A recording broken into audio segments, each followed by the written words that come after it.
There comes a time in life when you have to stop playing small, stop living in excuses, and face the toughest battle you'll ever fight, the battle against the weakest version of yourself. That version of you is holding you back. It's whispering lies, saying you can't do it, or maybe tomorrow. Let me tell you something, tomorrow doesn't belong to the weak, it belongs to the bold. The first step in defeating the weak version of yourself is admitting it exists. Too many people hide behind denial, convincing themselves that everything is fine while their lives remain stagnant. Ignoring your weaknesses won't make them disappear, it only allows them to grow stronger. Take a hard look in the mirror and call it out. Is it procrastination, self-doubt, or fear of failure? Name it. Excuses are the fuel that keeps weakness alive. You might tell yourself that life is hard, the odds are stacked against you, or that you need more time. Let me tell you something, every champion has faced obstacles. What separates them is their refusal to let excuses define their reality. Excuses are nothing but lies that keep you comfortable in mediocrity. Stop blaming external factors for internal problems. Yes, life throws curveballs, but your reaction to them is what determines your future. Take accountability for your actions, choices, and mindset. When you do this, you take back the power you've been given away to your circumstances. Acknowledging your weakness isn't about beating yourself up, it's about taking responsibility. Weakness grows when you refuse to confront it.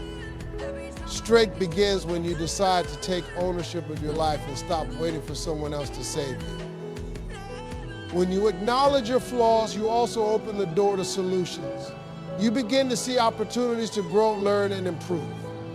Denial, on the other hand, keeps you blind and stagnant. Embrace the discomfort of facing your weaknesses is the first step to killing them. You can't heal what you refuse to admit is broken. Weakness loves secrecy, and it thrives in darkness. Shine a light on it by being honest with yourself. Honesty isn't a weakness, it's a strength in disguise. Once you've acknowledged your weakness, you create a starting point. From there, every step you take is a step toward becoming a stronger version of yourself. But remember, you can't win a fight if you refuse to admit you're in one. Change doesn't happen until you make a decision. Not a casual, half-hearted decision, but a firm, unwavering one. The weak version of yourself is comfortable because it knows you're not fully committed to change. You keep tiptoeing around the idea of growth instead of diving into it headfirst. Decide today that you've had enough of being less than your potential. There's a power in saying, I'm done. When you reach that point, you tap into a reservoir of strength you didn't even know you had. Think about it, every major transformation in life starts with a decision. You don't stumble into success or accidentally become disciplined. It's a conscious, deliberate choice. The weak version of you will fight back. It'll whisper doubts in your ear, reminding you of past failures and telling you to wait for the right time. Let me tell you something, the right time doesn't exist. Waiting is a luxury that weakness can't afford. Decide now, not later. Deciding that enough is enough means drawing the line in the sand. It's about saying, I will no longer tolerate this version of myself. This isn't about anyone else, it's about you and the person you see in the mirror. That's the only competition that matters. When you decide to change, your actions follow. It's not just about saying it, it's about living it. Decisions backed by consistent action lead to transformation. The weak version of you relies on inconsistency, so kill it by staying committed every single day. The beauty of this decision is that it's a turning point. From this moment on, you're no longer the person who makes excuses or hides from challenges. You're the person who takes charge, who faces adversity head on, and who refuses to back down. Decide today to fight for your dreams, your goals, and your future. Weakness doesn't survive in the presence of conviction. Once you make the decision, you're unstoppable. that weak version of yourself. It doesn't stand a chance. Fear is the root of the weak version of yourself. It's the voice that tells you, what if it doesn't work out? Or what if they judge me? That voice is nothing, boys, and it feeds off your hesitation. Every time you hesitate, procrastinate, or overthink, you're giving fear more power. It grows stronger, and the weak version of you thrives in that environment. To stop feeding your fear, you have to take action even when it terrifies you. Fear hates movement because action exposes its lies. The moment you step forward, even if it's just a small step, fear begins to shrink. So wait for the fear to go away, move through it. Fear doesn't disappear, you just learn to overpower it by doing the very thing you're afraid of. Your comfort zone is fear's favorite hiding place. That's where the weak version of you feels safe. But let me tell you something, nothing grows in the comfort zone. If you want to kill that weak version of yourself, you have to step outside of what feels safe. Embrace discomfort. It's not your enemy, it's your teacher. Fear thrives on what-if scenarios. It convinces you to imagine the worst-case outcomes and keeps you frozen in indecision. But what if you flip the script? What if you focus on the best-case scenario instead? Start asking yourself, what if it works out? What if this decision changes my life?